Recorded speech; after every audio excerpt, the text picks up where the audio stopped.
Everyday Superpower, where we learn about relationships, game, everything in between. We're going to have a little ramble today, yeah? This is going to be a red pill adjacent talk, or at least a red pill creator discussion, because it's always emphasized that you must be masculine and you must be within your masculine and you can't leave your masculine frame 24 hours a day. And that's, it's wrong. It's wrong and it's basic. And I'm going to be as bold as saying you can be feminine. You should be feminine at times. You should embrace your femininity and you should accept it, because to deny it is to be delusional. Don't fall for the close-minded trap that life is as basic as you are or you are not. You can be both. There is a duality of both, right? When you engage with people and learn about the biological makeup of man and woman and what is deemed as appropriate from the man and what is deemed as appropriate from the woman and what both are interested in and why they're interested in such and so on and so forth, you have the room to maneuver through the masculine and the feminine planes. And you need to do so, because if you were to date, and listen to me here, let me go into some degree of depth, yeah, before you cast your judgment. If you follow me on this channel for some time, then you know what I'm about to say doesn't stem from an ignorant place. But if you just join me on this particular video and you've been, manipulated by deceitful men acting in their feminine, telling you that you can only be masculine, you have a little bit of homework to do. The feminine is attractive to the woman just as much as the masculine is.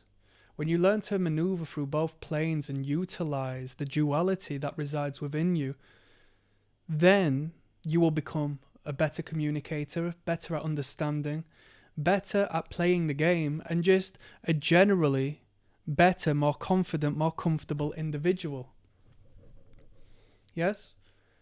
To create is a feminine process. The woman creates the child within the womb. Being a creative, being expressive is feminine in nature. That's facts. So as a content creator telling you that you have to be 100% masculine, already you're on the wrong foot. And that ignorance doesn't stem from a position of masculine energy, does it? So start to look at things as they are. It's incredibly dynamic.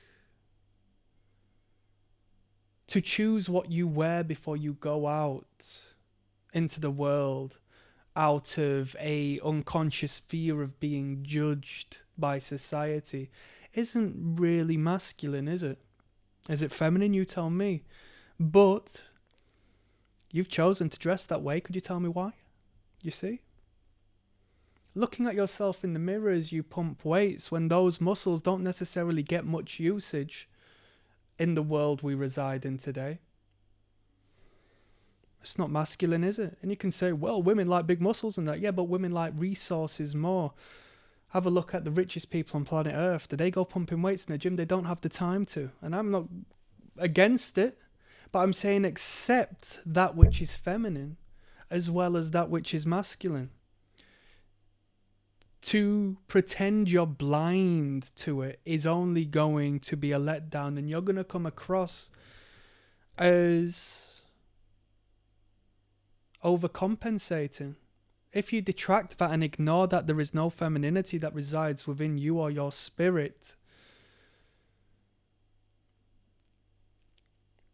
you will be blind to the reality that is, and knowledge of oneself is the most important part of life.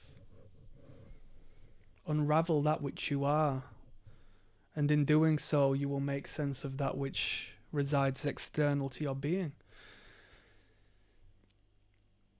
Learn about femininity within your masculinity and you will be stronger. You will be a better man. You will be a fearless man. You'll be a cool, calm, and confident man. And you will find women magnetized by your comfort and by that which they love.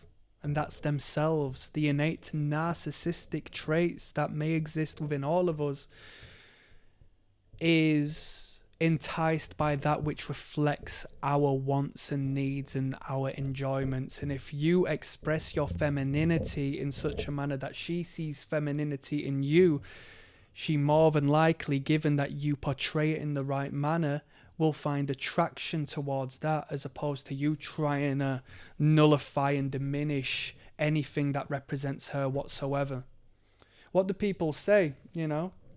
It's nice to be represented when they look at a television program, when they look at some degree of media, and let's say somebody's in a wheelchair, and the media doesn't really represent people in wheelchairs much.